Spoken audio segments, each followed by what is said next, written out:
Okay, getting ready for the STAAR, we have TEK A.11B, which is about simplifying algebraic expressions using laws of exponents. So whenever we see a question like this on the STAAR, we know that we should take a look at the formula chart that the state of Texas has so nicely given. And this section right here that talks about properties of exponents gives us a lot of hints. Let's take a look at this question. We see that there is a fractional exponent outside of parentheses. Well, when we have exponents raised to the power of another exponent outside of the parentheses, what's the rule for that? Well, we look at our formula chart. What does it look like? Not this, not this. Right here we see parentheses, one exponent and another exponent on the outside of it. So what do they tell us is supposed to happen? Well, they took the m and the n and they distributed it in, and then they multiplied the two, m times n. When two letters are next to each other, it means multiply. So in our problem, we take this outside exponent and we distribute it not just to one thing, but to all of the things, all of the different numbers and letters inside of the parentheses, distribution. So we have 144 to the 1/2, k squared to the 1/2, and we know that that's multiplying because our formula chart just said m times n, mn. We have r to the 14 times 1/2. We are multiplying the exponents. And this 144, we know everything has an exponent of 1. So when I distributed the 1/2 to the 144, it was 1 times 1/2, or 1/2. Now, you may not know what 1/2 as an exponent does to a number, but it is square root. It's the square root. If you didn't know that, however, you could get your calculator and simply type that in the calculator. We would have 144 to the power of 1/2. Enter. And that would be the same as control squared square root 144, enter, 12, either way. So the calculator gives that to you. 12. 2 times 1/2 is 1, k to the 1, or just k. And then 14 times 1/2, half of 14 is r to the 7 power. On to the next question. We have the same scenario, a number outside of parentheses. We know we have to distribute it, so that would be q. 4 times -3 would give us a -12 over q to the -15. Now, what in the world are we supposed to do with these negatives? First of all, we know we shouldn't leave it. It's not simplified with negative exponents. What do? Well, let's look at our formula chart. Which one of these rules applies to this scenario? Well, not this one, not this one, not this one, not this one. Right here we have negative exponents. So when you have negative exponents, what does it say to do? Well, it moved it into the denominator. And we know the opposite is true. If it was 1 over a to the -n, if it was negative exponent in the denominator, we would move it to the numerator, a to the n over 1, or we just leave off the over 1. And that's how we get rid of the negatives. So this negative would be moved to the bottom to become positive, and this one would be moved to the top. So that would be q to the 15 positive over q to the 12 positive. Well, what do we do when we have exponents in the numerator of a fraction and exponents in the denominator of a fraction? Well, let's consult our formula chart again. This goes much faster if you have these rules memorized instead of having to look at the formula chart, but many students don't, so we'll keep looking at it. It's not multiplying there. Here we have the fraction, division. What does it say we do with our two exponents? Well, we subtract the two exponents. So we're looking here, we have q to the 15 minus 12, which would give us q to the 3rd power, h. All right, next question. There's several first steps you could take. If you wanted to first simplify, you could simplify the numbers that are on both sides. You could multiply straight across first. That'll end up canceling some. So whatever first step you take is going to end up being fine. There's going to be several. Let's just go ahead and simplify. We have a 2 and a 10. They can both be divided by 2, which just leaves us with 1 on bottom, or 5 in the numerator here. We're going to subtract here. We have a w and a 7, w to the 7th power and a w to the 3rd power. So that's going to cancel. 7 minus 3 is 4. That's about as simple as we can get this one. So that's 5q to the 5th, w to the 4th over 1. We had gotten all that, the denominator of that one fixed. We can distribute. We know that that's multiplication. So we have 4q to the 12th over w to the negative 5th. We know when we multiply fractions, we're just going to multiply across, numerator times numerator. 5 times 4 is 20.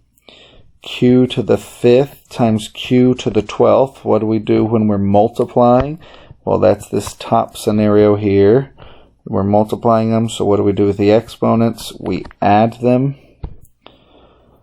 So that gives us q to the 5th times q to the 12th. When we add 5 plus 12, we get q to the 17th. Then there's still a w to the 4th over w to the negative 5th. Remember, we can't leave negative exponents. How do you get this negative exponent out? Well, we move it to the numerator. So that's going to be 20 q to the 17th. And when I move this w to the negative 5th to the numerator, they're next to each other, which means we're going to be multiplying and then adding the exponent is what that multiplication means. You add the exponent, so that's w to the 9th. The answer is B. Next question. It talks about area of a rectangle. Remember, it's always helpful to draw pictures whenever they don't give us one. That's too square-like. Let's make it a longer rectangle. It talks about the area is 54x to the 9th, y to the 8th. The length is 6x to the 3rd, y to the 4th. Which expression could be the width? Well, as an algebra teacher, I'm tempted to put an x here as an unknown variable, but since x's are already being used in our question here, let's just put a question mark. How do we figure out what that width is going to be? Well, normally you would do length times width. Length, algebra, we like our dot instead of the x since it could be a variable. So length times width, we don't know what this is, but normally it would be that times that gives us the area. So since we're missing it, we'll do the opposite. We'll take the area divided by, so that would be 54x to the 9th, y to the 8th, divided by 6x to the 3rd, y to the 4th. Now, we like, we're more comfortable with the fraction when we're seeing numbers on top, numbers on bottom. So how would we write that in fraction form? Well, this division sign could be substituted for the other one that's like that division sign, which then acts as a ramp to push this up. So it's 54x to the 9th, y to the 8th, over 6x to the 3rd, y to the 4th. That's how you know which one goes in the numerator and denominator, just a trick. What's 54 divided by 6? That would give us 9. We have the numerator x to the 9, the denominator x to the 3rd. When we have the fraction, we know we are subtracting the 2. So 9 minus 3 is x to the 6th. And then another situation exactly the same. 8 minus 4, y to the 4th. And the answer there is H. Next question. We have simple multiplication. We know that from up here. When we have multiplication, what do we do with the exponents? We add them. And it's saying which one, the answer would be equivalent to this. What's the value of n? So this is just a fancy way of saying what is the exponent, because n is in the exponent. So we have x to the 3rd times x to the negative 17th. And as our formula chart just told us, we add the exponents. So 3 plus negative 17, or 3 minus 17, is equal to 3 to the negative 14. We know it's negative because the bigger number is negative. Do I put x? How would I put that in my griddable? How would I bubble that? Well, that's what the question's saying. Just the n, just the exponent. So the answer that we'd put in would be negative 14. That would go in the griddable. Next question. We have another one of the fractional exponents outside of parentheses. We distributed it in. This 2 gets distributed to both the regular number and the variable exponent. So we have 7 squared x to the 6th. Remember, it's 3 times 2. And then x to the, what was that? That's an 8. And we're distributing 1/2 times 8 would give us 4. So the 7 squared would be 49. And then when we're multiplying the 2, we know from our formula chart that's adding. So 6 plus 4 is 10, x to the 10, 49, x to the 10th power. Alright, here's another one where we can start reducing. 8 and 14 can both be divided by a 2. So we'd have 7 over 4. We've got negatives that we want to move to the numerator. We've got negatives in the numerator that we want to move to the denominator. So let's try and keep this neat. 7 is on top. The 8 of the 4 didn't have to move. So we're still happy with that one. Done with the 7. The b to the 6 didn't have to move. This c to the 10 went underneath. So we're going to move it under. C to the 10. That's gone. The 4 is still on bottom. This a to the negative 2 went to the top, so we have to add it up here. A to the negative 2, now it's a positive 2. This p, that's a b. This b to the 3 was positive, so it just stayed where it was. And this c to the negative 5 had to go to the top. C to the 5, now it's positive because we moved it on top. So we just moved everything up and down to get rid of the negatives. Now I'm going to simplify. The 7 and the 4 stay like they are. I've taken care of those two. I have b's on top and bottom. I have a's on both the tops. So let's do a times a. We have a times a. We're going to add the exponents. 4 plus 2 is 6. So that's a to the 6. Done with my a's. We have b on top, b to the 6th. Divided by b to the 3rd. When we divide, we know we subtract the exponents, which will leave us with just the 3 on top, b to the 3rd. 6 minus 3 is 3. And then we have c's on top and bottom. There are more c's on bottom, so when I subtract them, we're dividing, we're subtracting.